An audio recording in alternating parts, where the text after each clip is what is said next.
आप प्रवेश कर रहे हैं CNBC आवाज और इबेक्स कैश के शानदार स्टूडियो में। CNBC आवाज और इबेक्स कैश के स्टूडियो में आपका स्वागत है। आपके साथ मैं हूं विपिन भट्ट और आप देख रहे हैं कंज्यूमर अड्डा। और आज हम कह रहे हैं दिल से। जी हां, क्योंकि दिल एक ऐसी चीज है आपके पूरे शरीर में जो एक संतुलन की स्थिति आपके अंदर पैदा करती है। यानी दिल और दिमाग की जब बात होती है तो कहते हैं ना, कभी दिल की सुने कि दिमाग की सुने, लेकिन संतुलन में एक ऐसी स्थिति बनती है जहां आप सही निर्णय लेते हैं। खैर, ये तो एक बात हो गई जहां तक दिल का मामला है, लेकिन यहां दिल के स्वास्थ्य की बात हो रही है, क्योंकि इन दिनों दुनिया में जो सबसे ज्यादा हृदय रोग से होने वाली मौतें हैं वो हिंदुस्तान के अंदर उनका आंकड़ा आ रहा है 28% से ज्यादा। यानी नंबर 1 जानलेवा रोग बन चुका है हृदय रोग, जहां 28% से ज्यादा लोगों की हर साल भारत में जान जा रही है। और इसमें सबसे ज्यादा चिंता की बात यह है कि इसमें युवाओं का प्रतिशत बहुत ज्यादा है, जहां पर युवाओं के दिल कमजोर पड़ रहे हैं।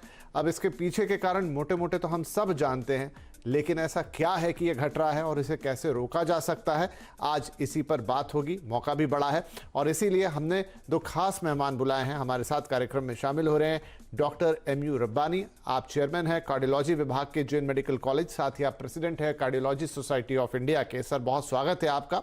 और डॉक्टर अभिजीत जोशी हमारे साथ जुड़ रहे हैं, जो कि सीनियर कंसल्टेंट हैं कार्डियोलॉजी विभाग के NM वाडिया हॉस्पिटल से। नमस्कार, आप दोनों का ही बहुत बहुत स्वागत है। डॉक्टर रब्बानी, हम आपके साथ शुरुआत करते हैं कि भारत एक ऐसा देश जहां पर विविध प्रकार के लोग हैं, हर तरीके के खान पान है, पहनावा है, और एक समय में हमने देखा कि स्वास्थ्य की एक अच्छी परंपरा थी। लेकिन आज ऐसा क्या हुआ है कि हिंदुस्तान में दुनिया के सबसे ज़्यादा जो हार्ट के प्रॉब्लम्स है वो हमारे देश में हो रहे हैं, और अब तो ये नंबर 1 रीज़न है लोगों की जान लेने का। 28% से ज़्यादा जो रिपोर्ट कहती है लोगों की हृदय की जो बीमारियां हैं उनसे जान जा रही है। आखिर ऐसा क्या बदल गया? देखिए विपिन जी, सबसे पहले तो मैं आपको चैनल का शुक्रिया अदा करूंगा कि आप लोगों ने ये मौका दिया और इस प्रोग्राम में आमंत्रित किया। जैसे आपने अपनी प्रस्तावना में कहा, ये बिल्कुल सही बात है कि हृदय रोग जो है वो इस वक्त 1/3 मौतों के लिए जिम्मेदार है। ये पैटर्न पूरे विश्व में है, लेकिन इधर हम देख रहे हैं पिछले 10, 15, 20 साल से कि यहाँ पर जो है वो हृदय रोग बहुत अधिक तेजी से बढ़ा है, और ख़ास तौर से युवाओं में इसका जो है ज़्यादा हम लोग पेशेंट्स देख रहे हैं, उसमें युवा ज़्यादा हैं आजकल। तो इसमें बहुत से रीज़न्स हैं। जो मैं सबसे बड़ा रीज़न मानता हूँ वो है जो रिस्क फैक्टर्स हैं, और उन रिस्क फैक्टर्स में एक तो है धूम्रपान और तंबाकू का किसी तरह से भी प्रयोग करना।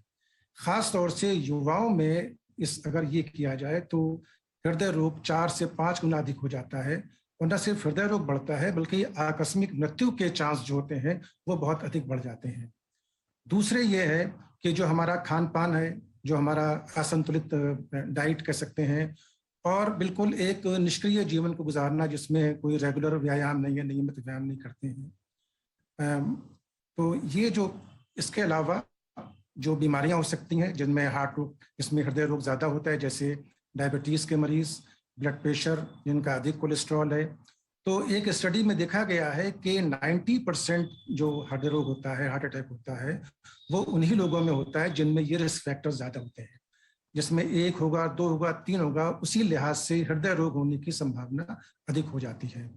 ये इंटर हार्ट स्टडी हुई है बहुत बड़ी, उसमें ये देखा गया है। और मैं देख रहा हूँ, ये हम लोग देख रहे हैं कि विश्व में जो है वेस्टर्न वर्ल्ड में जहाँ पे हृदय रोगों में कमी आ रही है, वहीं यहाँ हमारे कंट्री में, हिंदुस्तान में जो है ये पिछले 30 वर्षों में हृदय रोग जो है वो दुगना हो गया है। और ये पहले जो है वो अर्बन था, लेकिन अब हम देख रहे हैं कि गांव और देहात में भी जो है ये रोग बढ़ा है, और इसमें हमारी जो जीवन शैली में जो परिवर्तन आया है उसका एक बहुत बड़ा योगदान है। तो मुख्य रूप से जो कारण हम हाल फिलहाल में सुनते हैं, डॉक्टर साहब ने बताया कि हमारी जो लाइफस्टाइल चेंज हो गई है, जिसमें खराब खान पान, व्यायाम का ना होना, व्यसन घुस गए हैं, सिगरेट शराब इनके सेवन बढ़ गए हैं, बहुत सारा जंक फूड हम खाते हैं। तो कारण हमारे सामने साफ है। अब चूंकि ये लाइफस्टाइल का हिस्सा है, रातों रात तो या तो इसको बदला नहीं जा सकता, लेकिन क्या कुछ ऐसा कर सकते हैं जिससे कम से कम एक आगाह खतरे की घंटी बजे? डॉक्टर जोशी, आप बाकी तो रूटीन चेकअप्स होते हैं, लेकिन क्या हम जब हमारे देश में नंबर 1 किलर बन चुका है और इतनी बड़ी प्रॉब्लम है, कुछ एडवांस टेक्निक्स, कुछ नई चीजें ऐसे आई हैं जिससे कम से कम आपको आइडिया लगे कि आपका दिल खतरे में है या उस बॉर्डर लाइन पे खड़ा है जहां इसके बाद इसे खतरा होगा? हाँ जी, नमस्ते। मैं डॉक्टर अभिजीत जोशी। मैं आपको वर्ल्ड हार्ट डे के निमित्त से सबको हार्दिक बधाइयाँ देता हूँ। और आपने बहुत सही कहा है कि पहले डॉक्टर साहब ने भी बहुत अच्छा कहा है कि हमने ये चेंज देखा है कि हम लोग जब एमडी पढ़ रहे थे या कार्डियोलॉजी कर रहे थे तब ये हार्ट की बीमारियाँ 50, 60, 70 साल वाले लोगों में होती थी। लेकिन अभी ये हमारे पेशेंट्स काफ़ी 20, 25, 30 साल वाले भी है, और कुछ तो हमारे पेशेंट के बेटे भी उनको हार्ट अटैक आ चुका है। तो there is a great change in this scenario. अभी हमने बेसिक कुछ टेस्ट करना ज़रूरी है। जो लोग 35-40 के ऊपर है, जिनको रिस्क फैक्टर है, जैसे उनके माता पिता को शुगर, बीपी की बीमारी है, जिनके घर में हार्ट की एंजियोप्लास्टी या बाईपास सर्जरी हुई है, ऐसे लोगों ने मे बी 30s में ये टेस्ट कराना ज़रूरी है। जिसमें बेसिक टेस्ट में है जैसे कोलेस्ट्रॉल, लिपिड प्रोफाइल का टेस्ट करना, अपना शुगर चेक करना, और जिनको ज़रूरत है उनको cardiography, echocardiography and treadmill test, जिसमें हम मरीज़ को ट्रेडमिल के ऊपर चला के उनका ईसीजी लेते हैं। कुछ लोगों में जिनमें काफ़ी ज़्यादा तक रिस्क फैक्टर्स है, जिनको ऑलरेडी डायबिटीज़ हो चुका है, उनके घर में 3 या 4 लोगों को ऑलरेडी हार्ट का अटैक या एंजियोप्लास्टी बाईपास हो चुकी है, इन लोगों ने नए कुछ टेस्ट आए हैं जिनको सीटी एंजियोग्राफी बोलते हैं, जिसमें सीटी स्कैन, हार्ट का सीटी स्कैन किया जाता है। हार्ट इसमें एक इंट्रावीनस इंजेक्शन देके 5 या 10 मिनट में हार्ट को स्कैन करते हैं। इसमें हमको हार्ट के हमारे ब्लड वेसल्स की एनाटॉमी, जैसे कुछ ब्लॉकेजेस है क्या, हमारी कोई रिस्क ज़्यादा है क्या, कैल्शियम स्कोर, ये चीज़ें भी पता चल जाती है। उसके अलावा कुछ न्यूक्लियर कार्डियोलॉजी टेस्ट है जिनको स्पेक्ट स्टडी बोलते हैं या थैलियम स्टडी बोलते हैं। ये भी हमको कुछ हद तक हमारे रिस्क के बारे में बताती है। इकोकार्डियोग्राफी में भी डोबिटामिन स्ट्रेस इकोकार्डियोग्राफी, जिसमें हम एक डोबिटामिन का इंजेक्शन देके इकोकार्डियोग्राफी पेशेंट का करते हैं, जिसमें हमें हमारे रिस्क का पता चल जाता है। जिसमें किसी को अगर कोई सिग्निफिकेंट ब्लॉकेज है जी, तो वो ये डोबिटामिन स्ट्रेस। तो डॉक्टर जोशी, आप ये कह रहे हैं कि देयर आर हमारे पास काफी सारे टेस्ट हैं जो आप किए जा सकते हो, जिससे आप एक मोटी रिस्क का पता लगा सकते हैं। डॉक्टर रब्बानी, ये बताइए कि अभी तक तो ये होता था, सलाह दी जाती थी कि 50 की उम्र के ऊपर या 45 की उम्र के ऊपर, क्या आप इसे घटाना चाहेंगे? क्योंकि जिस तरीके से युवाओं में ये प्रॉब्लम बढ़ रही है, क्या अब आपको 30, 32 या 35 साल की उम्र में भी टेस्ट करना शुरू कर देना चाहिए? ये आज से कुछ साल पहले हार्ट अटैक के बारे में कॉन्सेप्ट ये था कि ये रिच क्लास की डिजीज है। एक तो वो कॉन्सेप्ट खत्म हो गया है, ये अब मिडिल और पुअर सभी लोगों में बराबर से होता है। नंबर 2, हमारे यहाँ कंट्री में आधे से ज़्यादा लोग जो हैं हार्ट अटैक, हार्ट डिजीज के जो पेशेंट हैं, उनकी उम्र 50 साल से कम है, और इसमें 25% वो लोग हैं जिनकी उम्र 35 साल से कम है। जैसे डॉक्टर जोशी ने कहा कि युवाओं में भी अधिक हो रहा है। तो हम लोग देख रहे हैं कि पेशेंट्स जो हैं वो 20 साल, 22 साल, 25 साल इस तरह के पेशेंट्स आ रहे हैं, हार्ट अटैक करके आ रहे हैं। तो इसमें जो एज है वो बिल्कुल वाकई बहुत कम हुई है और बहुत इसके अंदर फर्क आया है। राइट, तो यहां पर थोड़ा अगर आप अर्ली डायग्नोस कर लें और एक बार अपनी दिल की जरा सेहत जांच लें अर्ली स्टेज में भी, तो कोई बुराई नहीं है इसके अंदर। चलिए यहां पर एक छोटा सा ब्रेक लेते हैं, लेकिन ब्रेक के बाद हम वो बातें जानेंगे हमारे दोनों ही डॉक्टर्स से कि आप अपने दिल को प्रिवेंट करने के लिए क्या कर सकते हैं। सबसे पहले वो कौन सी चीजें हैं जिन्हें आपको टाटा बाय बाय कर देना चाहिए अगर दिल की सेहत अच्छी रखनी है, और क्या ऐसी चीजें हैं जो करनी चाहिए जिससे आपका दिल थोड़ा स्वस्थ रहे, यंग महसूस करे। ये सारी बातें करेंगे अब छोटे से ब्रेक के बाद।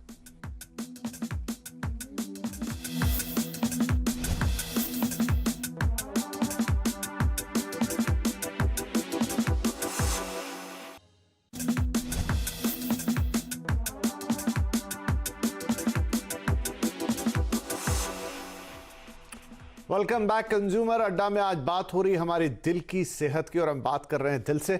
तो चलिए फटाफट अब कुछ ऐसी बातें कर ली जाए कि दिल की सेहत के लिए हम क्या कुछ कर सकते हैं जो हमारे हाथ में है। तो डॉक्टर जोशी, एक्सरसाइज करना, सही खान पान रखना, सही नींद लेना, ये तो कुछ चीज़ें हैं जो हम इन जनरल जानते हैं, लेकिन क्या एज ए हार्ट स्पेशलिस्ट आप कुछ और सजेस्ट करेंगे? और क्या कोई ऐसे मेडिकेशंस हैं, प्री मेडिकेशंस, जिनकी वजह से या जिन्हें लेकर हार्ट को स्वस्थ रखा जा सकता है?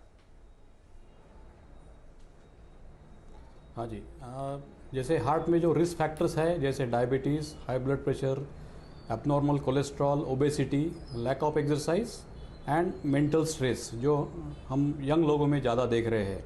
यंग लोगों में हार्ट अटैक के एक मुख्य कारण ये है कि उनको ज़्यादा स्ट्रेस है। वो लॉन्ग वर्किंग आवर्स, रात भर जगना, रात में अमेरिका के और ऑस्ट्रेलिया के कॉल्स लेना, ये एक रिस्क फैक्टर का एक मुख्य आधार है। तो इसलिए एक्सरसाइज को हमने टाइम देना चाहिए, जैसे कि 45 minutes to 50 minutes of good cardio exercise that includes jogging, walking, cycling, swimming. Proper balanced diet, that means you should eat less of fat food, that's cheesy, buttery food, more of proteins and moderation in carbohydrates. इसके अलावा कुछ medicines है जो हमारे heart attack को prevent कर सकते हैं। जिन लोगों को रिस्क ज़्यादा है, जैसे कि घर में किसी को हार्ट अटैक हो चुका है, उन लोगों ने 75 milligram aspirin, that is baby aspirin, ये एक हमारे हार्ट अटैक को प्रिवेंट करने में काफ़ी मदद करती है। उसी के साथ कोलेस्ट्रॉल रिडक्शन मेडिसिन, जैसे कि स्टैटिन्स होते हैं, एटोरवास्टैटिन, रोजुवास्टैटिन, ये ड्रग्स ऐसे हैं जो हमारे हार्ट के जो ब्लड वेसल्स है उनके अंदर के जो कोलेस्ट्रॉल को कम करने में मदद करते हैं, प्लाक को स्टेबलाइज करने में मदद करते हैं। इसके अलावा शुगर कंट्रोल, डायबिटीज़ पेशेंट्स में sugar control is very very important. जिनका HbA1c 7 के नीचे होता है उन्हें हार्ट अटैक या स्ट्रोक की रिस्क कम होती है। जिन लोगों को ब्लड प्रेशर है उन्होंने अगर ब्लड प्रेशर कंट्रोल में रखा है, जैसे कि 130/80 के नीचे रखा है जी, तो हार्ट के ऊपर प्रेशर आने की चांसेस कम हो जाते हैं। राइट तो ये वो चीजें हैं, मेडिसिन, जी जी जी, गुड लाइफस्टाइल एंड यस, हाँ जी, राइट तो ये 2-3 चीजें हैं जिसके बिना आप शायद आपका गुजारा नहीं हो सकता। आपको अपनी लाइफस्टाइल को चेंज करना ही करना पड़ेगा। देखिए ये छोटी छोटी चीजें हैं जो बन के आ गई हैं, लेकिन यही हार्ट अटैक का कारण बन रही है। Doctor Rabbani, so in all कई बार ये रहता है कि पेशेंट को हार्ट अटैक आया, और मैं जो रिपोर्ट्स पढ़ रहा हूं कि सबसे ज्यादा डेथ इसलिए होती है क्योंकि आप समय पर नहीं पहुंचा पाते हैं, आप समझ ही नहीं पाते हैं कि हो क्या रहा है। कैसे पहचानेंगे कि जो चीज हुई है वो हार्ट अटैक ही है और आपको तुरंत मेडिकल सहायता चाहिए? देखिए ऐसा है कि जो वर्ल्ड हार्ट डे है, जी सर बोलिए। ये जो वर्ल्ड हार्ट डे है इसका पर्पस ही यही है कि लोगों को जागरूक करना। और मैं बताऊं आपको कि हार्ट अटैक जो आता है तो अचानक तो होता है, लेकिन शरीर में इसकी तैयारी बहुत महीनों और कई वर्षों से हो रही होती है। तो इसके कुछ ऐसे लक्षण होते हैं जो हार्ट अटैक के आने से पहले भी मालूम होना चाहिए। अगर मालूम हो तो हार्ट अटैक के आने से पहले लोग चिकित्सक के पास जा सकते हैं। खास तौर से वो लोग जिनको कि रिस्क फैक्टर्स हैं, जैसे डायबिटीज है, ब्लड प्रेशर है, या जिनका कोलेस्ट्रॉल बढ़ा हुआ है। तो इसमें जो सबसे इम्पोर्टेंट रिस्क फैक्टर है, जो इम्पोर्टेंट सिम्टम है, वो ये है कि सीने में दर्द होना, छाती में दर्द होना, और ख़ास तौर से अगर हम थोड़ा काम कर रहे हैं और चल रहे हैं, अगर दर्द हो रहा है और रुकने पे आराम मिल रहा है तो इसको हम लोग एंजाइना कहते हैं, और ये हार्ट डिजीज का एक इम्पॉर्टेंट सिम्टम है। दूसरे ये कि सांस फूलना। तो डायबिटिक्स होते हैं उसमें कोई जरूरी नहीं कि सिम्टम्स हों, तो इसीलिए हम लोग एडवाइस करते हैं कि जिनमें रिस्क फैक्टर्स हैं, एक तो वो अपना स्क्रीनिंग पहले से करवाएं ताकि उनको मालूम हो सके कि उनको अंडरलाइंग हार्ट डिजीज है। और अगर उनको कोई ऐसा सिम्टम लगता है, चेस्ट में दर्द है या जॉ में है या इवन हाथों में भी दर्द हो रहा है, या कोई एक बहुत एबनॉर्मल वीकनेस आ रही है, स्वेटिंग हो रही है, तो उन लोगों को चाहिए कि वो चिकित्सक से, जो भी नियर हॉस्पिटल है, वहां जाकर मिले और इन चीजों को, इन साइन को इग्नोर ना करें। क्योंकि सर समय समाप्त हो रहा है, आपने लेकिन बहुत काम की बात बता दी कि अगर ये 2-3 चीजें देख लेंगे तो शायद आप अर्ली डायग्नोस कर पाएंगे कि आपके दिल के साथ कोई चीज गड़बड़ है। देखिए आज जितनी बातें हमारे दोनों एक्सपर्ट ने बताई है हम हर साल आपसे करते हैं, लेकिन बार बार वर्ल्ड हार्ट डे पे इसको रिपीट करने का या बीच बीच में भी बताने का मतलब यह है कि जागरूक बनिए, अपने दिल की तरफ भी देखिए, क्योंकि वो 24 घंटे धड़कता है। जब तक आप इस दुनिया में रहते हैं तो उसका ख्याल सबसे ज्यादा करिए, वो आपका ख्याल रखेगा। उम्मीद करते हैं कि आज की चर्चा आपके काम आएगी। और ध्यान रखिए, आपके दिल की पूरी सेहत की कुंजी आपके अपने हाथ में। थोड़ा लाइफस्टाइल बदल लेंगे तो चीजें काफी बेहतर हो जाएगी। आप दोनों का ही इस कार्यक्रम में शामिल रहने के लिए बहुत शुक्रिया। नमस्कार।